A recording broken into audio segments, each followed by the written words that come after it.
I was not looking forward to reviewing the Texas Chainsaw Massacre franchise. I had too many bad memories. There's too many similar movie titles, differing origin stories, and there's a strange obsession with mixing human flesh with your barbecue menu. That being said, I was pleasantly surprised by revisiting some of these. So let's go ahead and cut into the best ones, the worst ones, every single one that fell in between. Let's talk about it.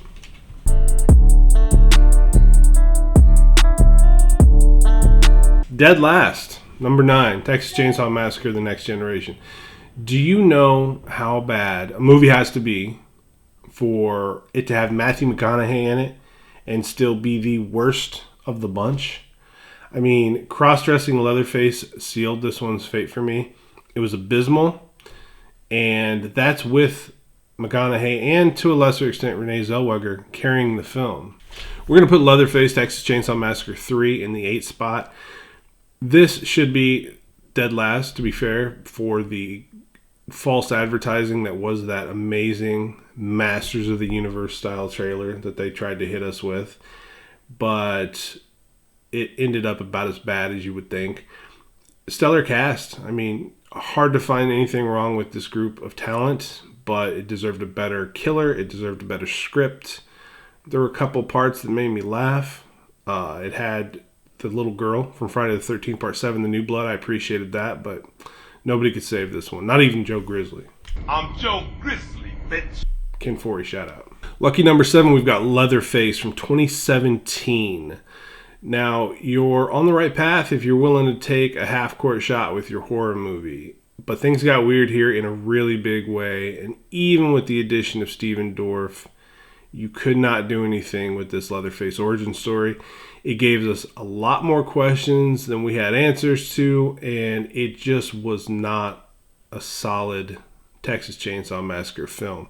Would have been a solid movie, I think, if you didn't try to incorporate it into the Texas Chainsaw lore.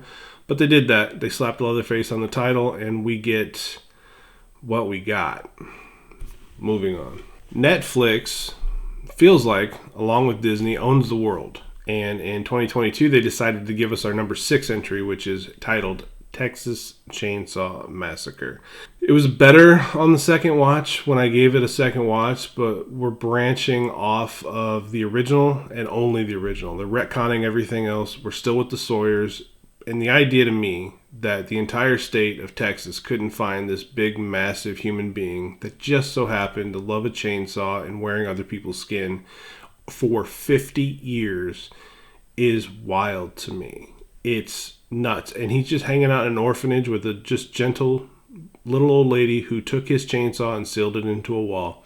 It's bloody and it's fun, but it's not as good as the other 5 that we're about to talk about. At the midway point of our countdown, we come to number 5, and we're going to give that spot to Texas Chainsaw Massacre number 2. Leatherface in this movie is not as scary as he is in the 74 original. He looks more like a Halloween costume. I feel like they tried to commercialize him a little bit, maybe sell a few more dolls, moving merchandise, nothing wrong with that. The cook in this movie is hilarious. I found him really funny, way better than he was in the first one. Dennis Hopper's always a good time. And we get chainsaw duels, which is tremendous. As a dork who loved lightsaber battles, the idea of somebody taking a chainsaw to fight with Leatherface, A1 stuff.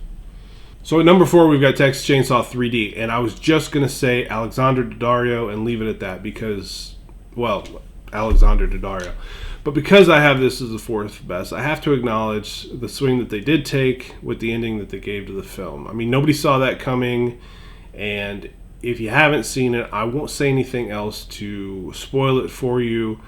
But it's a wild, wild idea that they actually followed through with. And if you'd told me beforehand I'd be into that idea, I'd have told you were nuts. But I was into this one. All right, let's get controversial with number 3. Number 3, I've got the 1974 original, The Texas Chainsaw Massacre. Everybody's going to be mad at me. All the fellow horror geeks that I've talked to since starting this channel are going to be upset. They're probably going to call me names, and I probably deserve it. It's a scary concept, scary hitchhiker, frightening introduction to a simple-minded brute who liked to wear people's skinned faces over his own. And I can't think of very many more things unsettling than the idea of somebody using a chainsaw to end your life. That sounds awful. Number 2 on our rankings, Texas Chainsaw Massacre: The Beginning. I didn't see this coming.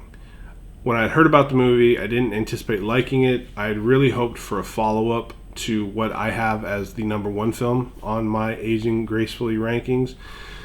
But we get a prequel instead. And I wound up loving it because we learn more about how this Hewitt family, not the Sawyer family, they're the Hewitts in this lineage. And I learned a little bit more about how they came to be. We get a lot more about Sheriff Hoyt and how he became Sheriff Hoyt. We get the scariest version of Leatherface in his maiden voyage with that beloved chainsaw of his. We even get to find out how that creepy Monty wound up in the wheelchair. You remember the guy who was getting all handsy. Top shelf right here. Can't find a lot of things I hate about this one. I've argued about this movie so many times that if I ever campaign for anything, this is going to be on the bumper sticker. The number 1 Texas Chainsaw Massacre movie is the Texas Chainsaw Massacre remake from 2003, directed by Marcus Nispel. It's really ambitious to take a shot at something like this. Remake a classic that's so beloved by the culture and it features such an iconic bad guy. The director was able to do that in spades here. He's got an impressive cast, and it's got the stunning Jessica Biel as our final girl. R. Lee Ermey takes this terrifying turn as Sheriff Hoyt, and it's very rare for me that you can find a movie where there's 2 bad guys that are equally imposing. And it says a lot if you've got a guy that is on par with the giant wearing somebody's skin and waving a chainsaw around in the air. If you've got somebody that's just as scary as him, you're doing well in your movie. For my money, there's not a scarier version of Leatherface anywhere. The Hewitt family is far more an uncomfortable dinner visit than I felt like anybody in the Sawyer family ever was. This is a great effort and more than deserving of being Aging Gracefully's very favorite Texas Chainsaw flick. That was our rundown for the Gore Fest in Central Texas, and I couldn't help but be impressed as I revisited these films with the amount of star power that you found in the cast, which just tells you if you rub elbows with Leatherface, you're bound for superstardom. Drop me a line if you feel things are amiss or you see things differently or I'm just on the wrong track. I'm open to opinions. I love discussions about this sort of thing. I love scary movies. Let's enjoy it. I'm Matthew Essex. This is Aging Gracefully. I'll see you in the next franchise.